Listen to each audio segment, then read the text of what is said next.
Hello बच्चों, आज हम करने जा रहे हैं एडमिशन ऑफ पार्टनर का क्वेश्चन नंबर 48 एक्सरसाइज का। तो सबसे पहले इसका हम बनाएंगे जर्नल। यहाँ हमने लिख दिया पर्टिकुलर्स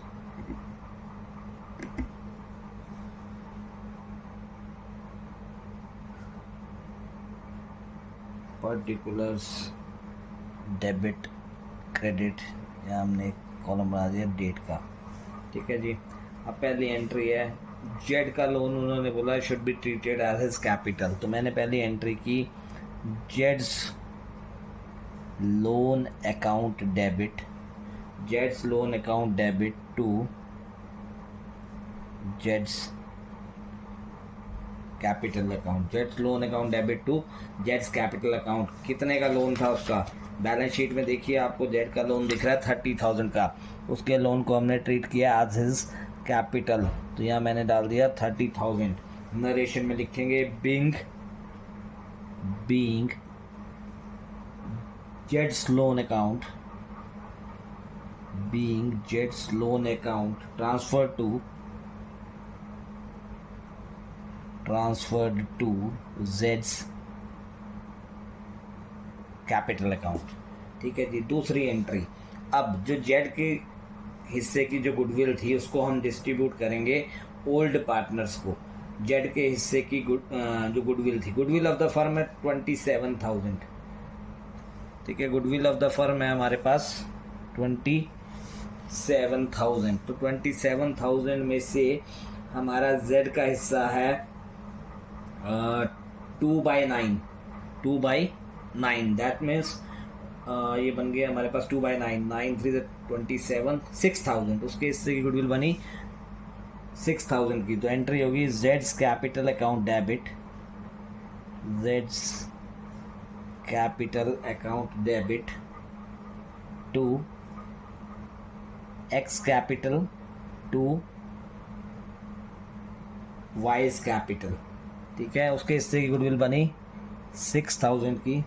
दोनों को हमने डिस्ट्रीब्यूट किया 4875 और 1125 जो उनका हिस्सा था। ठीक है, तो हाँ बेटा, तो ये आपको मैंने बताई जेड्स कैपिटल में हमने 6,000 रुपये लिया। ठीक है, कैसे आया मैं बताता हूँ आपको। टोटल फर्म की गुडविल थी, फर्म गुडविल 27,000 की थी। ठीक है, उसमें से ये जेड का शेयर कितना था? न्यू रेशो जो दी है वो दी है 432, न्यू रेशो दी है 432। तो इसमें जेड का शेयर हो गया 2/437 और 2 9। तो ये आ गया 3,000 इंटू 2 6,000। ये मेरा 6,000 यहाँ से आया। ठीक है, अब इस 6,000 को हमने डिस्ट्रीब्यूट करना है ओल्ड पार्टनर्स को, पर किस रेशो में? वो हम डिस्ट्रीब्यूट करेंगे इन सेक्रीफाइजिंग रेशो। किस रेशो में डिस्ट्रीब्यूट करेंगे? In sacrificing ratio. अब सेक्रीफाइजिंग रेशो कैसे निकलेगी? देखो, sacrificing ratio is equal to old share minus new share. Old share यहाँ दे रखा है 5/8, ए का 5/8 माइनस न्यू शेयर है उसका 4/9। 8 और 9 कैल्सियम लिया 72, 8 9 ज़ा 72, 9 5 ज़ा 45, 9 8 ज़ा 72, 8 4 ज़ा 32। तो ये आ गया 13/72। ऐसे ही बी का है 3/8 माइनस 3/9। तो ये आ गया 72, 9 3 ज़ा 27 माइनस 24, ये आ गया 3/72। तो सेक्रीफाइजिंग रेशो जो आई वो आई 13:3। सेक्रीफाइजिंग रेशो क्या आई? 13:3। तो 6,000 में से एक्स को गया 13 और 3 का टोटल कितना हुआ? 16। तो एक को गया 13/16, एक को गया 3/16। तो 6,000 इंटू 13/16 उसको गया 4875 और 6,000 इंटू 3/16 उसको गया 1125। ठीक है जी। इसके बाद थर्ड एंट्री है हमारी एग्जिस्टिंग गुडविल।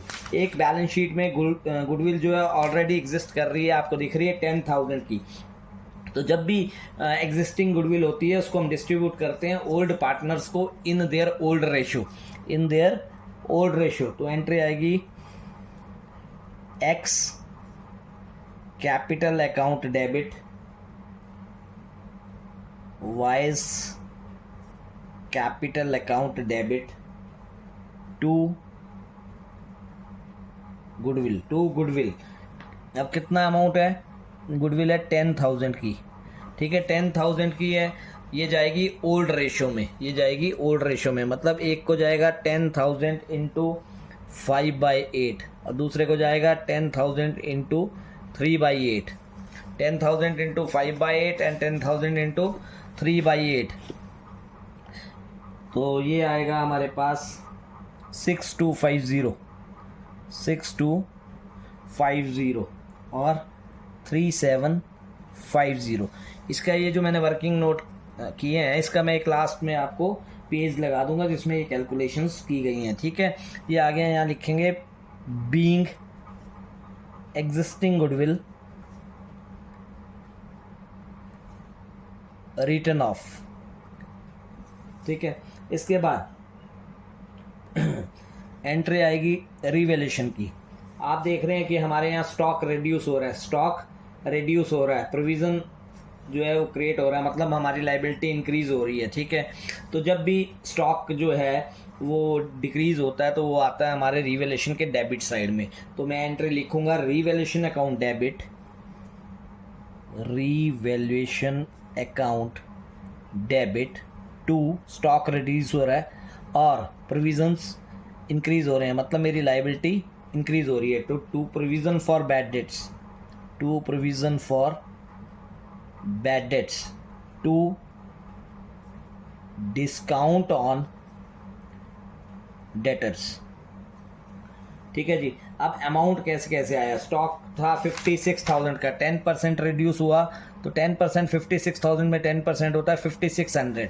रिवैल्यूएशन में वो पैसा आता है जितने से अमाउंट कम या ज़्यादा हो रहा होता है, ठीक है। और नेक्स्ट है प्रोविज़न जो है वो डाउटफुल डेट्स पे 5% के, डाउटफुल डेट्स है हमारे डाउटफुल डेट्स थे हमारे 40,000 के, तो डेटर 40,000 के थे, 40,000 डेटर्स का 5%, 40,000 डेटर्स का 5%, 40,005 डेटर्स का 5% बनेगा हमारे पास, 40,000 डेटर्स का 5% इज़ 2,000 रुपीज़। कितना बन रहा है, 2,000 रुपीज़। पर आप देख रहे हैं बैलेंस शीट में ऑलरेडी प्रोविज़न क्रिएटेड है, ऑलरेडी प्रोविज़न क्रिएटेड है कितने का, 1,800 का। 2,000 का प्रोविज़न क्रिएट हो रहा है पर ऑलरेडी कितने का प्रोविज़न क्रिएटेड जो क्रिएट हो चुका है वो है 1,800 का। तो हमारे पास कितना रिमेनिंग बचा, 200 का। तो यहाँ एंट्री डाल लेंगे हम प्रोविज़न फॉर बैड डेट्स में 200, ठीक है। डिस्काउंट ऑन डेटर्स, अब डिस्काउंट ऑन डेटर्स में, डिस्काउंट ऑन डेटर्स में हमारा देखो अब कितना हो गया, टोटल था हमारे पास डेटर 40,000 का, ठीक है। 40,000 में से अब हमारा जो प्रोविज़न क्रिएट हुआ टोटल कितने का हो गया, 2,000 का। अब रिमेनिंग कितना बचा, 38,000। 38,000 पे हमें निकालना है 2%, तो ये आ गया 760। कितना आ गया डिस्काउंट ऑन डेटर्स, 760। अब यहाँ का टोटल यहाँ डालेंगे तो ये टोटल बना है 5600 और 960, 6560। रिवैल्यूएशन में आ गया 6560। अब हम देखेंगे कि रिवैल्यूएशन में प्रॉफिट हो रहा है कि लॉस, क्योंकि ये सारी रिवैल्यूएशन के डेबिट साइड के आइटम है और क्रेडिट साइड में कोई आइटम नहीं है। तो हमें क्या पता लग गया यहाँ से कि हमें क्या हो रहा है, लॉस हो रहा है, हमें क्या हो रहा है, लॉस हो रहा है। तो यहाँ हम लिखेंगे X capital account debit, x capital account debit, loss हो या प्रॉफिट हो उसको हम दोनों पार्टनर्स को डिस्ट्रीब्यूट करते हैं। तो X account debit, Y's capital account debit to revaluation account, to revaluation account. Revaluation में आ गया 6,500, 6,560 आई थिंक, 6,560। रिवैल्यूएशन में आ गया 6,560 और यहाँ आ गया एक्स में 4,100 और वाई में आ गया 2,460, 6560 आ गया, ठीक है। ये हमने किस में डिस्ट्रीब्यूट किया, ओल्ड रेशियो में, ठीक है। ये हमारा आ गया revaluation account, being revaluation loss transferred, being revaluation loss transferred. 6th entry आ गई हमारे पास, एक्स ने कैश विड्रॉन किया, एक्स ने कैश विड्रॉन किया तो हम लिखेंगे X capital account debit to cash. कितना विड्रॉन किया उसने, 6,000। उसने कितना कैश विड्रॉन किया था, 6,000 का। नेक्स्ट है workman compensation fund, workman compensation fund balance sheet में वर्कमैन कंपनसेशन फंड दिया है हमें 4000 का। अगर इसके अगेंस्ट कोई नीचे क्लेम ना दिया हो तो ये पूरा का पूरा पैसा ओल्ड पार्टनर्स में डिस्ट्रीब्यूट हो जाता है। तो यहाँ हम लिखेंगे workman compensation fund account debit to X capital to Y's capital, amount है 4000, ओल्ड रेशो में डिस्ट्रीब्यूट करेंगे तो दोनों को जाएगा 2500 और 1500। ठीक है, लास्ट इसकी एंट्री है हमारी इन्वेस्टमेंट जो है पार्टनर्स ने टेक ओवर कर ली है। इन्वेस्टमेंट पार्टनर्स ने टेक ओवर कर लिया तो हम यहाँ लिखेंगे X capital account debit Y's capital account debit to investment, to investment. कितने की इन्वेस्टमेंट थी? 8000 की। ओल्ड रेशो में डिस्ट्रीब्यूट करेंगे तो एक को जाएगा 5000 और एक को 3000। अब हम इसका बनाएंगे रिवैल्यूएशन अकाउंट। जा रहे हैं बेटा रिवैल्यूएशन अकाउंट। इसके बारे में मैंने आपको पहले ही बताया कि हमारा स्टॉक डिक्रीज़ हो रहा था तो मैंने यहाँ लिखा है टू स्टॉक 5600, 56,000 का 10%। फिर प्रोविज़न हमारा इंक्रीज़ हो रहा था तो मैंने लिखा to provision for bad debts. तो डेटर पे हमने जब प्रोविज़न क्रिएट किया तो वो बन रहा था 2000, 40,000 का 5% 2000, उसमें से 1800 हम ऑलरेडी एग्जिस्ट कर चुके हैं तो कितना रह गया अब 200। ठीक है, फिर discount on debtors, discount on debtors 40,000 का 2%, 40,000 में 2000 का प्रोविज़न काटा तो हमारे पास बचा 38,000 का 2% 760।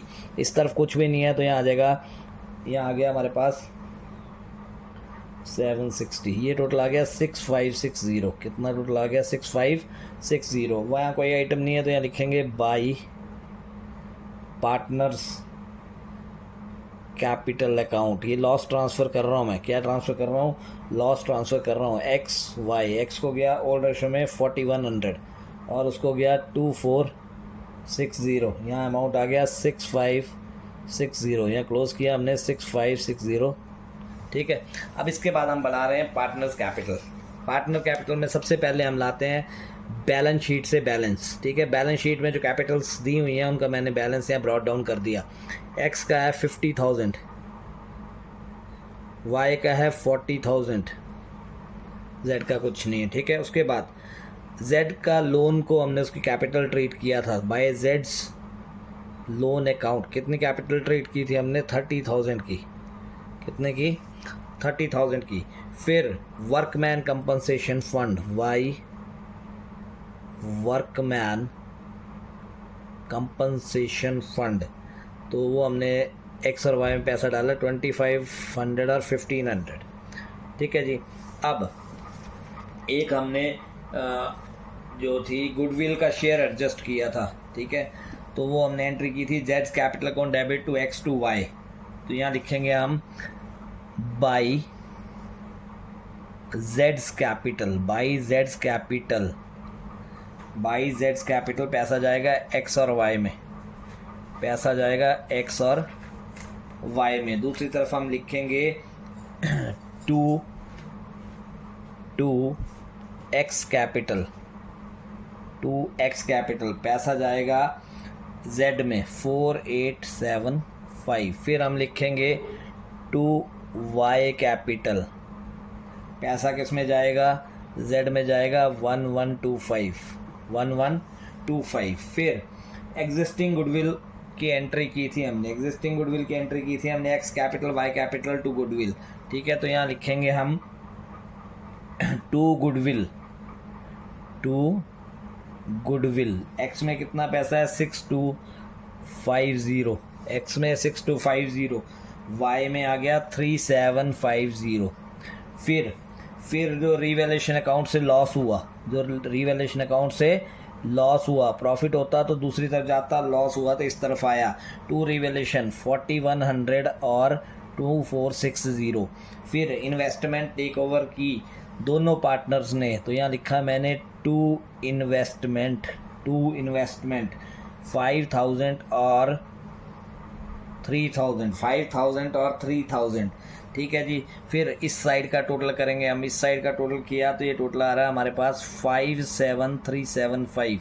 दूसरे का टोटल किया तो ये आया 4,2,625 और Z का टोटल किया तो ये आया 30,000।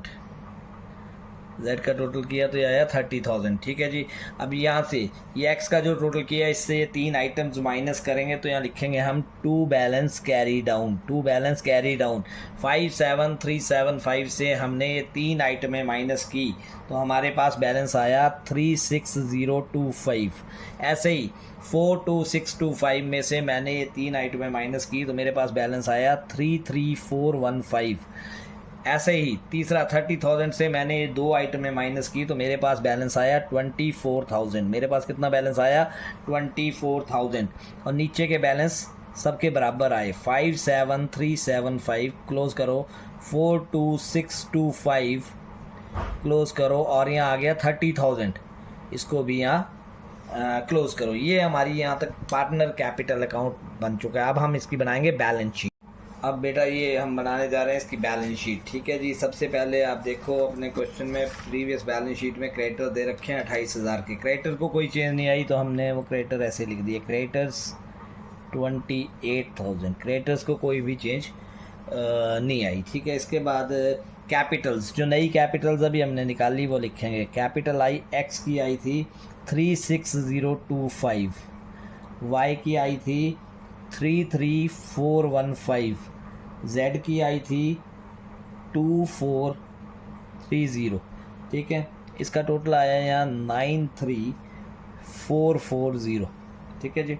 अब ये हमारा जो बैलेंस शीट का लाइबिलिटी साइड का टोटल आया वो आया 1,21,440, ठीक है जी। अब दूसरी तरफ चलते हैं, कैश एट बैंक।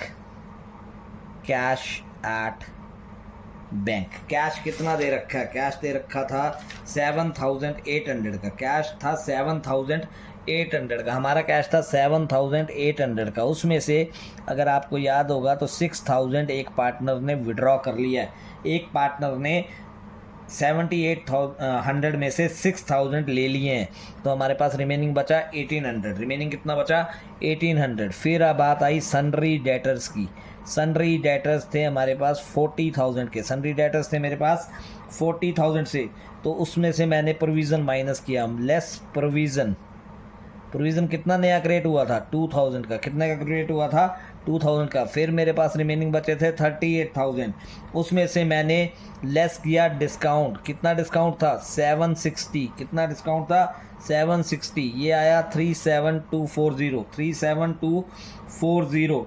फिर स्टॉक था हमारा 56,000 का, उसमें से डिक्रीज़ कितना हुआ, डिक्रीज़ हुआ था 5,600।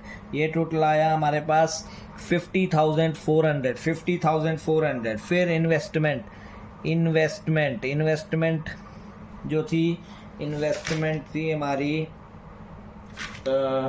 10,000 की। 10,000 की इन्वेस्टमेंट में से 8,000 की इन्वेस्टमेंट को जो था 2 पार्टनर्स ने टेक ओवर कर लिया था, तो हमारे पास इन्वेस्टमेंट बची सिर्फ 2,000 की।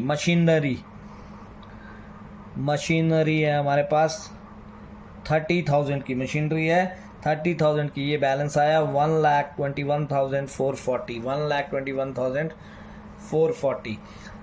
तो उम्मीद करता हूँ बेटा आपको ये वीडियो अच्छा लगा होगा। अगर अच्छा लग रहा है तो सब्सक्राइब करो, शेयर करो, और कहीं भी कोई प्रॉब्लम आ रही है तो आप कमेंट करके बताओ, ठीक है। और अगर आपको अच्छा लग रहा है तो अपने दोस्तों को ज़रूर बताओ, है ना, कि हमें भी मोटिवेशन मिले और वीडियो बनाने की, ठीक है। अभी ये आपके लिए 48 आया है और अभी इस एक्सरसाइज के मैक्सिमम सारे बड़े बड़े क्वेश्चन जो हैं आपको वीडियो में मिल जाएंगे। प्लीज़ शेयर करो, लाइक करो, सब्सक्राइब करो। Okay, have a good day.